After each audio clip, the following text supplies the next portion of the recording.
Karyn Shelnutt is the lead speech-language pathologist for Alamo Heights Independent School District in San Antonio, Texas. Over a distinguished 27-year career, Ms. Shelnutt has practiced across diverse clinical and educational settings in the United States, spanning acute neonatal to adult rehabilitation. She specializes in pediatric communication disorders, complex developmental disabilities, and augmentative and alternative communication systems.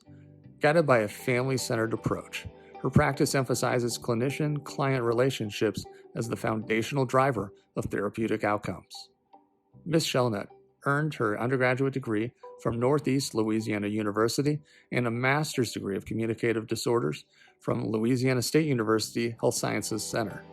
In addition to her clinical leadership, she serves as military liaison and founded the HUA Huddle, an initiative supporting military-connected families that has twice garnered the Texas Education Agency's prestigious Purple Star Campus designation. I'm so excited to be back again. This year I was here at the 2024 conference and had so many takeaways, got to meet so many individuals with HADS and learn so much more myself. I implore you to go back to your communities and bring your knowledge to your providers, to your therapists, to your teachers, to your schools, because we need to learn so much more. There's so much more to learn. I've only had, obviously, one student with HADS, but it is so exciting to me to meet so many more individuals and families experiencing HADS. So I'm going to talk about a topic today that you might think may or may not impact you, and hopefully it will affect you or someone you know, and to provide a little bit more information. I do have a question, a technical question about the computer. I don't know if he left. I've got the virtual, never mind, I figured it out, sorry. Okay, so I am from San Antonio, Texas. I'm not technically from there. I am a military child, so I moved around all over the country for my entire upbringing and then settled in San Antonio when my husband retired from the military, which is what brought us there. So I've been there, this is my 8th year with Alamo Heights Independent School District, and I'm our district lead. But I first learned about HADS in 2021 with my student when he was in 1st grade, and now I've worked with him for 5 years. So I have learned over time more and more, and I have so much more to learn. And especially being here as a part of the HADS conference, it really makes me feel honored to be considered to be a part of the HADS community. I'm going to be talking about augmentative and alternative communication today. First, disclosures. I don't have any financial disclosures related to the presentation, and then non-financial. I am employed by Alamo Heights ISD, and this presentation is unaffiliated with my district. So what does AAC stand for? Some of you, who has heard of AAC? Okay, so AAC is a spectrum under the overarching umbrella of assistive technology. It's been a hot topic of interest for the entirety of my 27 years, and we have evolved to hear Arden say back from the day of encyclopedias. That's my day, that's my generation. From lugging around big, heavy notebooks full of picture exchange communication systems with laminating and Velcro and a million pages to flip through, to printing an overlay on Overlay Maker where we could slide in a piece of paper with a very limited number of pictures to be able to communicate about. A durable piece of durable medical equipment at that time would cost $10,000 to $15,000, and only few insurance companies were approving those requests. To today, we have high-tech speech generating devices, many of which can be an app installed on an iPad or easily controlled by eye gaze or a head-mounted switch. We have devices that can have predictive capabilities to give users not only access to the entire internet, but the ability for teenagers to text their friends and turn in classroom assignments online, even the capability to drive smart home devices, such as Alexa and Siri and Google Home. simply through the use of a handheld portable device. So how do we even begin? Because the technology is changing this very day as we speak. Augmentative, meaning that it is any communication efforts that we're adding to add to the person's speech or to supplement speech. Alternative are our devices or our systems that are used as an alternative to speech to communicate besides speech. And then, of course, these specifically in the realm of AAC are for the purpose of communicating where we're exchanging thoughts and ideas. We have other assistive technology devices that are adapted for seating and positioning, for writing, for reading, things like that. But specifically today, I'm addressing communication. So we have a spectrum of AAC under the larger umbrella of assistive technology. And just like every individual with HADS has a spectrum of needs, every individual being considered for AAC might land somewhere on this continuum of technology, from no tech, using things like gestures or sign language, writing or drawing. Sometimes after an automobile accident, someone in the hospital that has doesn't have the ability to talk would be writing on a dry erase board. Or with our babies, a lot of times we teach baby sign language. Our low-tech or our mid-tech devices are things like pointing to pictures on a core board, a communication board, or a lot of you have seen on social media individuals using alphabet boards, et cetera. And then, of course, high-tech, which in the school system we call our talkers. And this is usually using an app or a dedicated device, a computer, a tablet, to generate speech, human-like speech. So let's dispel some of the myths. You may have heard a lot about this world or have questions, and let's talk about some of the things that you may have heard. So myth or fact, people who use alternative and augmentative communication devices are never going to speak verbally. What do you think? Definitely a myth. Think about baby sign language and early language learning. A baby or a toddler that doesn't have the words to say is going to cry or tantrum in frustration. When we teach baby sign language, and even when the child points or gestures and they've been given an alternate means when they don't have the words to communicate the message, then we parents receive that message and that reduces their frustration. I would imagine that you've all heard that behavior is communication. So when our frustration decreases and our communication has been successful, then oftentimes those verbal words begin to develop.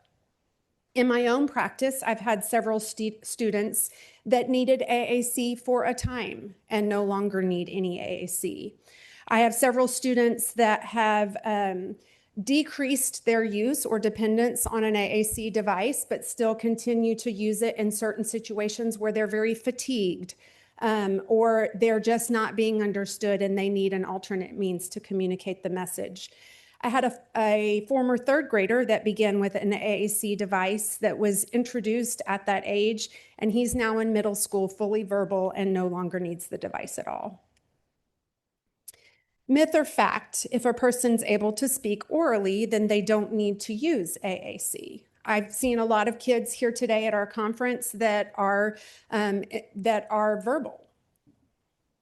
This one too is a myth.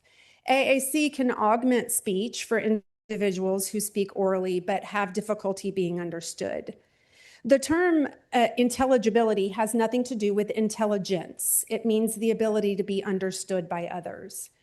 Some of my students can intelligibly communicate basic messages, yes and no. They can pair it with gestures, especially with familiar listeners. How often do you as parents find yourself interpreting for your child when they're not understood by someone else?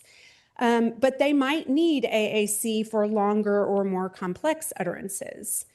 I also have users that highly benefit from the pre-literacy components. There's so many good pre-literacy components in our AAC systems during early language learning that enhance word recognition, reading, beginning to type, writing with word prediction and symbol combinations, all ways of developing language and language growth. Additionally, individuals who, like I said, might fatigue easily or need to be understood online or over the phone might need to use AAC to help them communicate through those methods if they're not face-to-face. And as I mentioned earlier, other students might use AAC for more intelligible ways to communicate with those smart home devices. This increases independence for sure in our homes and in society. My own children talk to Alexa more than they talk to me because they're teenagers. And there's a lot of benefits of being able to use smart home devices, asking Alexa to turn on the lights or the music. I had one student who was very interested in having Google Home tell him jokes that he would then be able to repeat to his friends at school until his mom texted me one weekend and asked me to mask or hide the key that said, "Hey, Google, turn down the thermostat," which he had set to 60 degrees in the Texas summer. He was independent. Myth or fact, you need to meet certain steps first. There are prerequisites to using AAC. Has anyone ever heard a therapist or a teacher or some sort of professional say she isn't ready yet, or she has to be able to read or recognize text, or possibly we need to wait until they're much older? This too is a myth. AAC can support communication development from a very young age.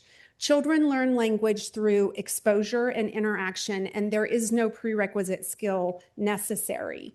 They don't need to show that they're ready. They only need to have communicative intent, which means that they want or need to tell you something.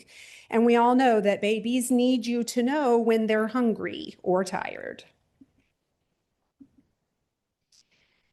Myth or fact, high-tech AAC, those tablets and computer generating devices, it's not always better.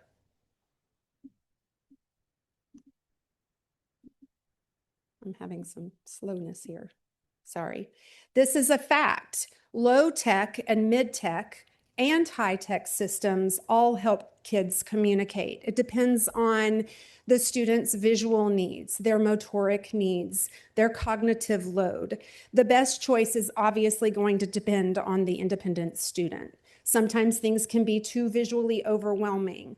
They might not have the motor planning ability to navigate between and among pages, or it might not be acceptable to use in certain environments.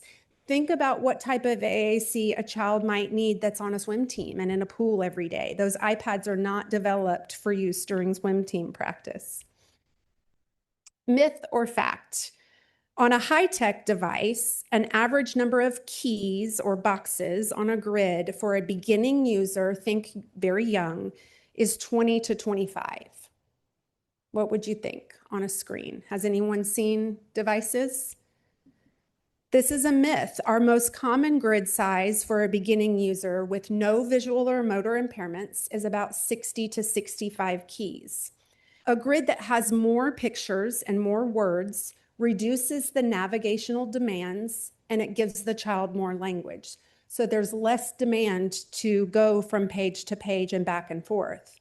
If it's right for the user's individual needs, we want to try to provide the most robust language opportunities that we can. More buttons equals more language equals reduced cognitive load on the navigation. With oral speakers, our neurotypical siblings, we're not giving the child access to only a few words at a time before they have to earn more words or learn more language. We expose them to thousands of words, constantly teaching and modeling new words. Think about a one-year-old. As you're walking out on a nature walk, you're constantly describing and telling the child what you see: airplane, bird, constantly talking about your environment, and we're exposing that child to thousands of words. If we were to start an AAC user with less language and have a plan to gradually increase that language over time, we're going to run into the probability of disrupting the motor plan. So before we start with a smaller grid and plan to move up, for example, due to motor or visual impairments, we need to think first about that most robust language and adding additional accommodations like key guards. Those are plastic key guards that can be very expensive, but can also now, with technology, be printed by a 3D printer. We can add highlighting features where a button can invert the color when it's touched. It can turn black or it can turn highlight yellow. Spacing between keys. We consider temporarily masking or hiding certain words, or even providing tactile feedback, like haptic feedback on your iPhone where you touch and the button kind of bumps. These are all customizations that we can make on a high-tech, robust system. So I'm going to walk you along a roadmap for an AAC journey. Where do you begin? So I'm going to go from point A to point Z, or actually to point C, where the communication actually starts. We're going to start with evaluation, obviously, as is any question. And if your child is school age, this is going to be in an IEP meeting. This is something you're going to be talking about, conducting an assistive technology evaluation, specifically to look at communication. That evaluation is going to lead to feature matching, talking about the features of a device. They're not yet going to be recommending a specific device, but more so the type of language that's going to be needed, the type of all the different features from the carrying case to the neck strap or handle strap, sitting it on a desk to have a table stand, etc., thinking about the portability. And once you find the features that are required for the child, next is device trials.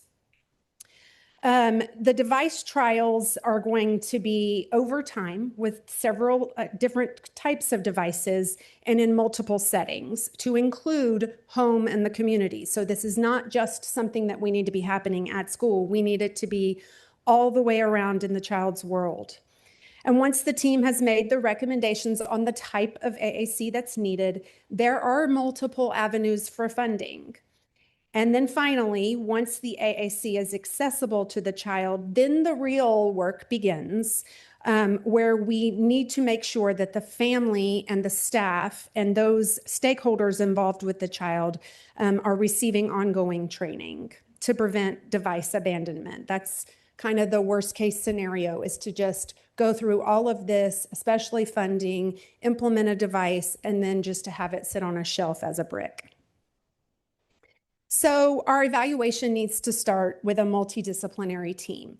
Not all speech-language pathologists have significant experience with AAC evaluations and recommendations. It's important for you to communicate with your SLP about what their experience and background is. Some speech pathologists specialize in fluency or stuttering. Some specialize in articulation therapy. Some have lots of experience with AAC. And as our technology is changing, the fact that you're frequently practicing with all kinds of different devices and you have experience with a range of children with a range of abilities is important as a background to be a team lead for an assistive technology evaluation.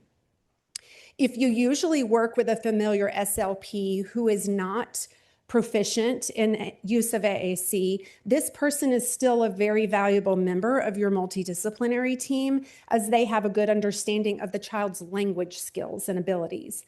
But the team lead should be someone with experience and opportunity to trial a variety of materials.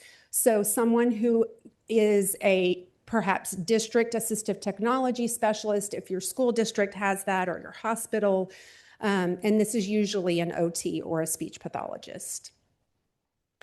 That multidisciplinary team is going to consist of parents, number one. This is not an evaluation that you take your child to and then you leave and come back and pick them up over 2 hours later. This is crucial that parents are the number one stakeholders in this evaluation. Your speech pathologist, occupational therapist, physical therapist, classroom teacher, special ed teachers, vision and hearing specialists, medical specialists, etc. And then we consider, this is something you may or may not heard of if you've dabbled in this world, the SET framework. This is by Joy Zabala from 1995, and it stands for Student, Environment, Tasks, and Tools. For the student, we want to know all about their interests and their needs. What's their favorite color? For my students, I have about 10 AAC users on my caseload right now, we try to purchase cases for their devices that are all different colors so that when I walk into a room, I know which one is Susie's case and which one is Karyn's case, just by immediately looking at it. So what's their favorite color? Maybe the child is hyperlexic and they love to spell out words. We want to consider utilizing that strength. If we're using a more low-tech device, maybe the student has some favorite special interests like Bluey or Roblox. We want to make sure that they have opportunity to talk about the things that they like. When we consider the environment, we want to talk about seating and positioning. Maybe it needs to be wheelchair mounted, or like I said, have a table stand for a desk. It needs to be handheld because it's a teenager and we want it to be something that can be on a phone or something that looks like a phone. Or it could be dropped or even thrown very frequently. So we want to make sure it has the most durable case. I see some laughter out here. Anybody ever seen anyone throw anything? When we consider the tasks, these are the things that they need to have for learning. What needs to be able to actively engage the child in their learning environment? Do they need to have word prediction? Do they need to have access to a QWERTY keyboard, your typical arrangement of your QWERTY keys, or does it need to be in alphabetical order? Do they need to be able to turn in assignments from their device on Google Classroom? I have teenagers and everything they do is online, turning it in through Google Classroom. Does it need to be bilingual? And yes, many low, mid, and high-tech devices are bilingual, and that needs to be, if you're a bilingual family, I have bilingual families that use one language at school and a different language at home, or a different language with grandma. So that is definitely something we need to know from you parents and from the family culture. And when we consider tools, this is the actual equipment and the accessories or the switches, the wheelchair mounts, the carrying straps and handles. These are all things that are considered last. So a big red flag is when a therapist or a teacher starts out with a tool and says, I'm going to try this from the very beginning. That's the thing that we're looking at last. After evaluation, I'm going to talk about feature matching. So what language do we need? So I'm going to pause here and tell you a brief story about a fourth grade class. I had two autistic students, non-speaking, that used high-tech communication devices, and we would go in for morning meeting each morning or a couple of times a week. And so we did an activity with their class where I gave each student in the class a blank piece of paper with 60 boxes on the paper that was going to be their talker, and said, you can add any words that you want. So think about that for a minute. If you could only use a communication device with 60 words or pictures, what would you use? I came back the next morning and I asked the students, no talking. We're only using our talkers today. And I had an activity for us to do together. I looked at some of the talkers and I had words like football and baseball and basketball because those are the things that they liked. I had some really intuitive kids that used 26 keys on their grids to write the letters of the alphabet until we started doing the activity and they realized how long it takes to spell out all of the words of their message, and also how impatient fourth graders are to watch you and try to read what you're typing out. But I was really surprised at how many students did or did not use the words bathroom or eat or put. So we partnered up and we practiced using our talkers to tell each other messages. Students sat across from each other and I would hold up on a screen, my tooth hurts, or I went to Disneyland this weekend, and they had to use their talker to communicate that message. There was a lot of frustration for those talkers that had the 26 letters of the alphabet.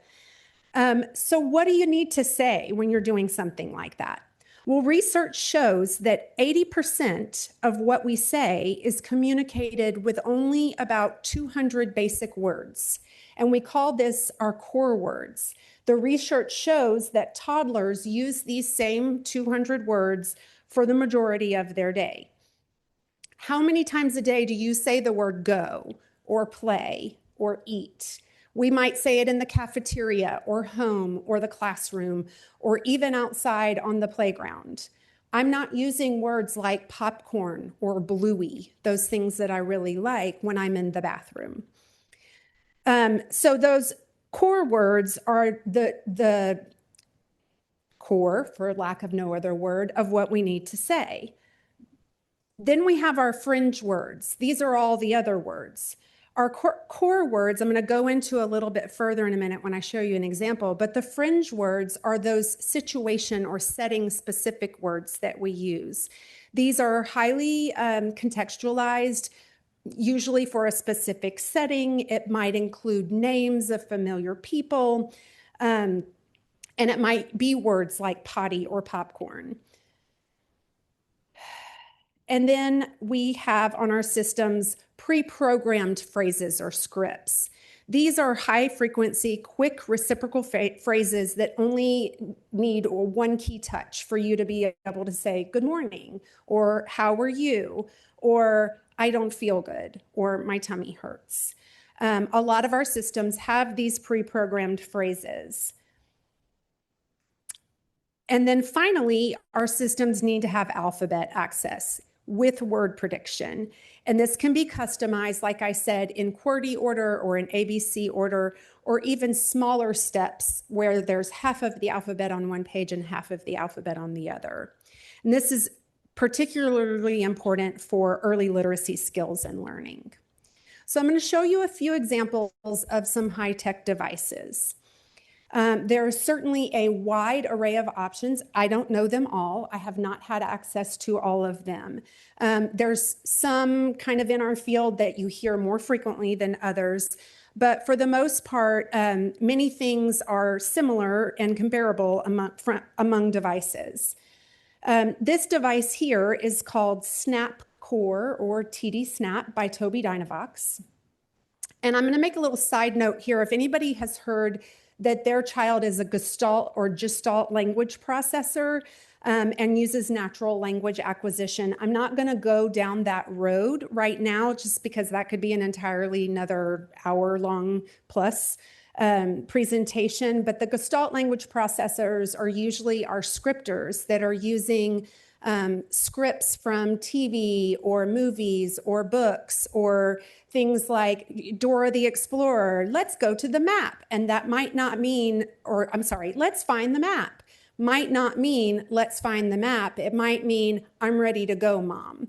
And so those scripts and the ability to use scripts are also capable on these systems. It depends on the therapy approach by the provider. So if the child learns language, as you and I likely did, where we start out with single words and then we combine them to expand our ideas, usually let's say we learned milk first, and then we learned more milk, and then we learned more milk, Mom. That might be a core word approach where I'm adding on to those core words and I'm adding the fringe vocabulary. And in my brain, it's categorically organized. So if I'm going to need to use the word shirt, I'm going to know that I'm talking about clothes. The core word approach is used with that fringe vocabulary organized into categories. And the child is usually going to always start what they want to say here on this home page where those core words are. So they have the ability to say, I want eat, all right here on the page, or even just eat, and you know what they need. The core words are in the most accessible place on the home screen. If you look over on the left in the orange, that's kind of your menu, but then it's color-coded. It flows left to right across the screen, just like you would build a sentence. So I'm going to start on the left with I, and go to want, and go to eat, and then I'm going to go over here to the pink where I'm going to find those categories and words like food, breakfast. Who are we kidding? Cinnamon Toast Crunch. And like I said, it's color coordinated. So blue are your question words, yellow are your pronouns, green are your verbs. And the reason that it's color-coded is because it helps your brain quickly navigate and have that word retrieval. And then the fringe words, like I said, on this system are over in the pink, and they're organized into categories: food, weather, teachers. If I'm assessing a child and I know that they are able to highly identify and use categories, for example, if they know that ice cream is going to be found under food, and then even further that it's going to be found under desserts, that child, I'm going to utilize that child's strength of understanding categories when I'm designing a system for them to use. And then it also has those built-in phrases and keyboard access. If you look over in the orange on the left, those quick fires are those quick reciprocal language opportunities where another child doesn't have to wait for you to say good morning in morning meeting because you didn't have to type it out. You just touched one key. This is another kind of device. This system is a motor memory system, and it's called LAMP for short, LAMP Words for Life, and it stands for Language Acquisition Through Motor Planning. It's specifically geared to that, a motor plan.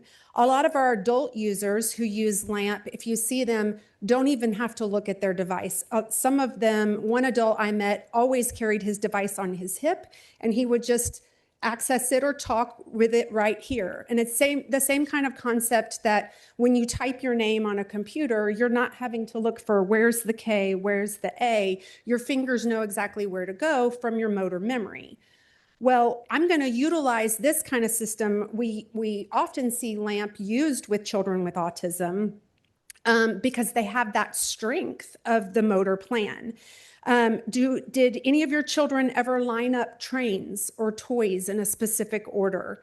Do they have great strengths in in memorizing patterns? Do they like color coding? Do they pick up keyboarding or playing a piano really easily? It's the same type of concept, just like I said, with the typing on a computer. This system is also core word based. That's what's on the home screen. And it's also color coded with the same type of colors as you saw in the previous system. It works left to right, just like the progression of a sentence, but it relies on that motor memory pattern. So every time I've said something with the device, it automatically kicks back out to that motor, to the beginning, to that home page. So I know exactly where my hand is going next. And I've used LAMP so many times with students that I've started memorizing this, even though this is not how my brain understands language. My brain is more categorically based. So if you look at this, I don't know how well you can see some of the symbols, but this works with the autistic brain a lot in thinking of pictures. So if you notice that the symbol, I wish I had my pointer turned on, for need down at the bottom is a symbol of an umbrella. Or the symbol for come is a picture of a dog. My brain doesn't think that way, but the autistic brain might think, what would you say to a dog? You would say come. Or what is something you need when it's raining would be an umbrella. This was helped, the pictures that were chosen were developed with autistic individuals' input. Oh, and love is a picture of a mom. That's my favorite one. These picture symbols may be geared toward the more autistic brain. Has anybody ever read anything by Temple Grandin and understanding how she thinks in pictures? And that's her description. The words are always in the same location. They never move. In the other system that I showed you, a teacher's name might be under teachers, or it might be under PE, because it might be the PE teacher. So it could be in more than one place or in more than one spot on a screen. With this system, the verbs are always that bright green key right there. So I know as I'm navigating through this system, if I'm going to say a verb, it's going to be in that exact box right there on that screen. Like I said, it kicks back out to the home page, which that user might need for the automaticity. It has predictive navigation, so it kind of knows where I'm going. If I've touched eat, it's going to the food next. So I've talked about a couple of high-tech systems. These are some of your more frequently used high-tech. The 3 TD Snap motor up in the upper left is a motor plan. Proloquo Go, you might have heard of that. Touch Chat is also another highly frequently used device. And then this GoTalk 9 is more of a low-tech or mid-tech device. It's battery operated, so it uses AAA or AA batteries. But going back to that roadmap, I need to try devices that have all of those features that I've thought through. Can they categorically organize language? Do they recognize colors? Is there visual discrimination among colors? Once I've decided the features that the child needs, I need to try different devices and over time and in the variety of settings. Many states, Texas, for example, many universities, and even school regional offices have lending libraries for trial devices. So your school employees can reach out to their offices to borrow a device or sign up to borrow a device for a specific time. The team collects data not only on the language system, but on the particular carrying case, the table stand, the durability for those thrown devices, and they happen all the time. The volume of the speakers, iPads are not most optimal for the volume of our language, especially in the gym, think PE. The power source, if it's something that can be rapidly charged. And then even our high-tech devices have data logging features in them where we can essentially record everything that's said with the device for the entirety of the day or the month or the year and analyze the things that the child is saying on the device. So this means trying a few different devices with those recommended features, and it's imperative that it's completely customized, thinking back to that set framework, and that we're trialing it over time. Funding. This is the overwhelming thought of funding, but your team has huge resources for helping with this, particularly your speech language pathologist. Once the evaluation is complete and the recommendations are made, most funding sources require a written report from the SLP or from the team lead to apply for it. There is certainly private medical insurance for a piece of durable medical equipment or DME. There are Medicaid options.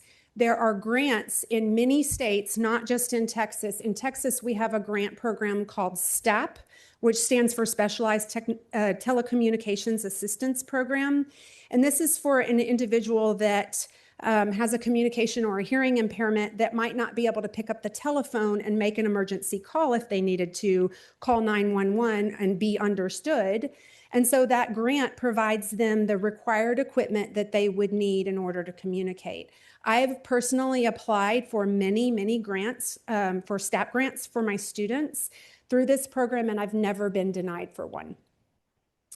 And then this is something that if you're in the United States, you definitely need to know this. IDEA, Individuals with Disabilities Education Act, mandates that the schools provide what the child requires to access FAPE, or a free and appropriate public education. So if the school team says that the child requires it and you're a part of that school team, then the school has to provide it free of charge. My students check out their devices over the summer, over spring break, and if they're broken, we replace them. Implementation. So this is step 5 of that roadmap. Once the device is received and we're at the final step, we're basically back to the very beginning. So I guess I should say we're now at the first step. First and foremost, the parents and the school staff need training written into their IEP. Every IEP, United States wide, addresses assistive technology. And this should have already been addressed by you, whether or not it pertained to communication. Maybe you were discussing assistive technology for writing or for keyboarding. Maybe you needed an adapted keyboard. This is always something that the IEP is required to address. And I took this question directly from our IEP paperwork. It says, yes or no. Will the student be able to participate in the educational program or make reasonable progress toward mastery of their IEP goals and objectives without assistive technology, devices, and/or services? And then we have to list out those specific devices and/or services that are documented in the IEP. There's also a question in your IEP asking, does the IEP committee determine that additional staff training is required to implement the student's IEP? This was something that I was talking about 2 years ago in our HADS conference, specifically about speech.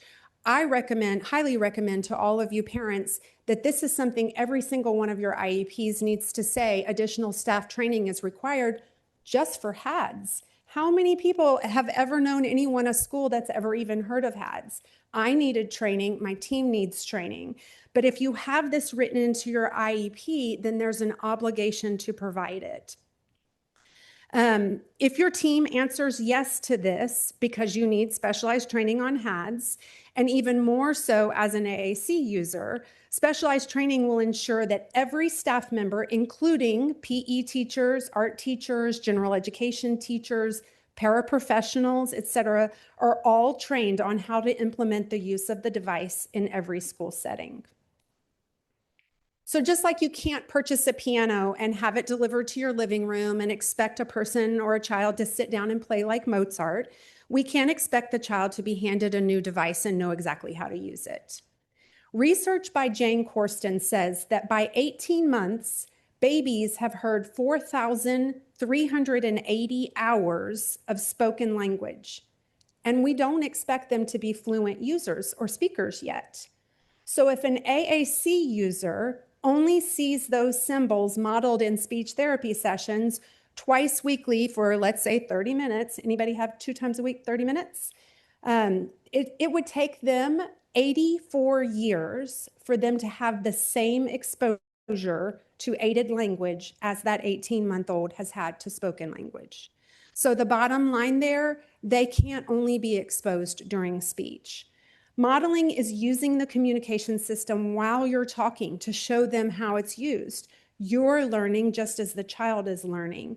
You're playing and talking just as you would with any child. You're just speaking their language. We need consistent use in all environments. We need to model without expectations. The student will use the device when they're ready. And then continue to use those visual schedules that you have up in your homes, by the potty, core boards, all of those symbol systems that you've used in a variety of settings. Any aided language is important to support communication, not just the device. Foster a supportive environment. Emphasize that AAC is a tool for communication, just like talking or writing. This device is the child's voice. There are 4 basic reasons that we communicate. To express our wants and needs, those are our earliest communication. Mama, eat, tired. To get and share information, so to ask questions, to comment. To build relationships, to get closer with your family. And then to engage in social etiquette. Those are kind of the later things. We're not teaching please and thank you first. We're teaching mama and more and milk first. We need opportunities to practice those every day. Research shows that AAC users need at least 200 opportunities per day to learn to use their systems well. Nothing drives me crazy more than walking into a classroom and having to get a device out of the backpack. They're not going to learn to use it if they're only seeing it when they come to speech. Ask open-ended questions and give the child time to respond. Make sure that the system is out at all times, that it's fully charged. Also, they come to school dead, and I know we get busy with life. I'd like to think that if it comes to school dead, that means that they were talking so much with it the night before. But make sure it's fully accessible, fully charged, and their voice cannot be taken away. When teachers or paraprofessionals or school staff asks me, well, he just keeps pushing the same button, and can I just take it away? Ask yourself when questions arise, what would I do if this child was verbal? What would I do if this child was babbling and saying the same word over and over? Would I tape their mouth closed? Likely not. The student should have their device with them everywhere. Don't be afraid to take it to lunch for food to get spilled on it. That's what it's for. It's their voice. And it should be ready during all transitions, lunch, and even specials. If they're playing dodgeball, they might want to put it on the side. And depend on their gestures or a core board, but we can use alternate means of communication. We can have static core boards that look just like a high-tech device that's laminated and can be right next to the swimming pool for that communication opportunity.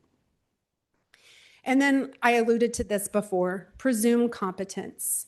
Always presume that the child is capable of understanding and learning.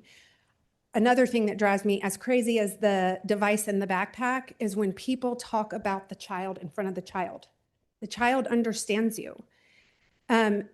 Treat all forms of communication with respect, whether they come from speech or gestures or an AAC device.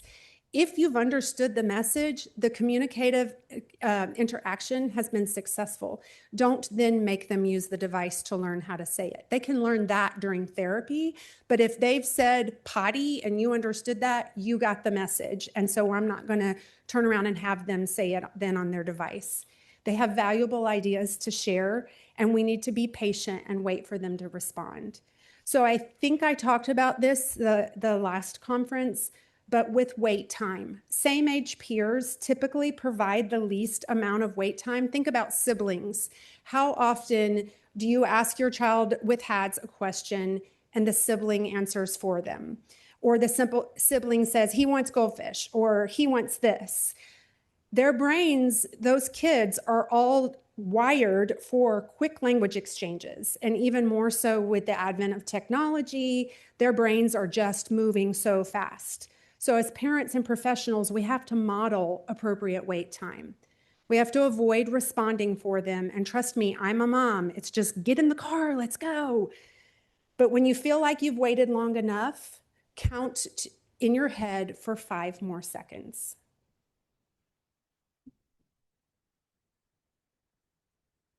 That was 5 seconds. It feels uncomfortable to have that silent space, but sometimes our kids just need that extra patience. I'm going to use Grant's name because I know the Schindlers have given me permission to do that, but that child amazes me with what comes out of his mouth when I give him an appropriate amount of wait time. What are your questions? Yes, ma'am.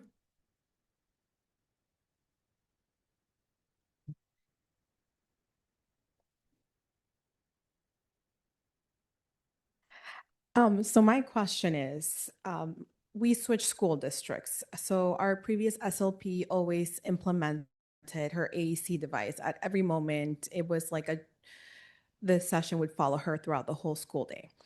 At this new school district, our last IEP meeting, I stressed again how I really wanted the AAC device, her tablet, used more frequently because the feedback that I kept getting was that she wasn't using it as much anymore at this new school.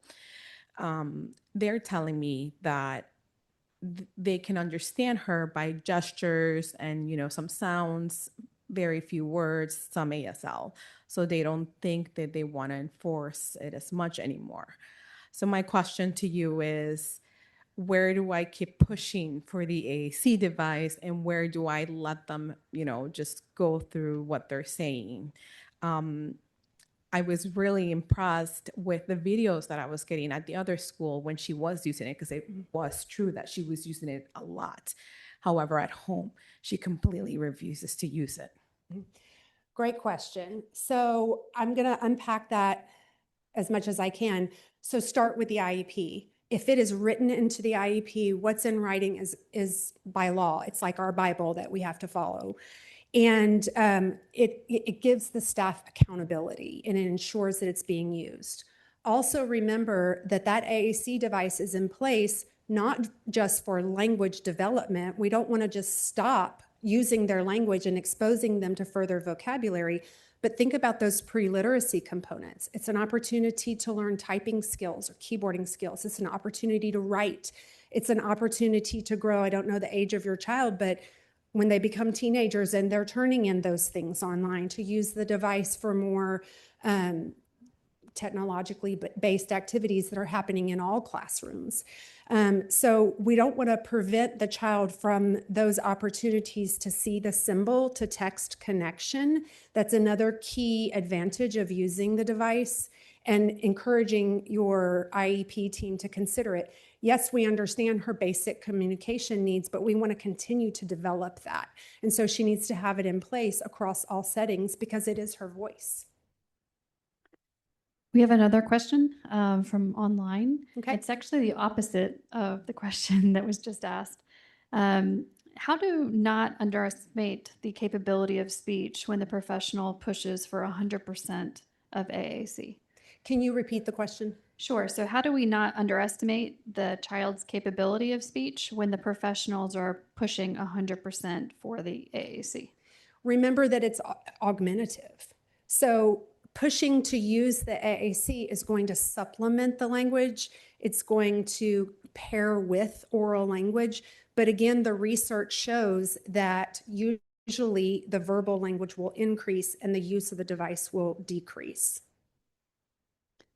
I have another question from online. What age would you think the AAC should start to be used?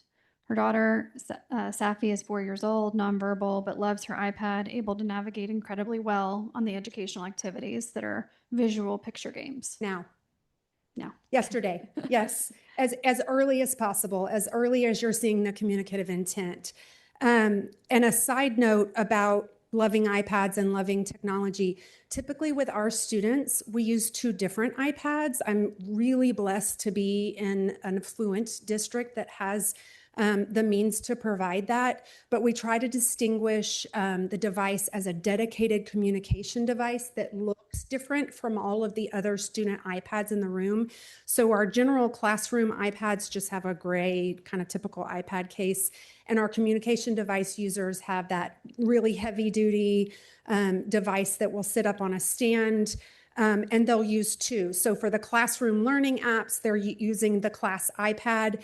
And the reason for that is, and if you don't know this as a parent already, there is an accessibility feature on every iPad called guided access. And it's in your settings under accessibility features.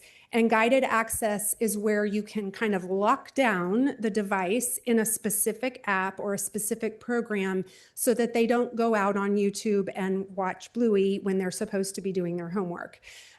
So we keep our communication devices at school locked down with that guided access so that they're not thinking it's a toy or it's an entertainment or it's even an educational app. We want them to solely use that for communication and then learn that the iPad itself is not their talker. It's a completely different thing. You had a question right here.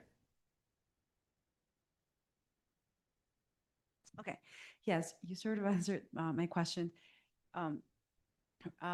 Before, my child used to depend more on his iPad, and now he's in 4th grade and his vocabulary is very rich and advanced, like above grade level. So he doesn't use it anymore, at least at home. But his speech is still unintelligible. Like there are a lot of things that you cannot understand unless you spend a lot of time with him. But he just doesn't want to use the iPad anymore, and I'm conflicted because I already understood what he said. I don't want to delay his request or any conversations by pushing the iPad so that he can continue using it.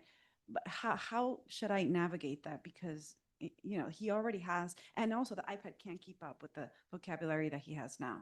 That's fantastic news. First of all, how old is he? He's 9.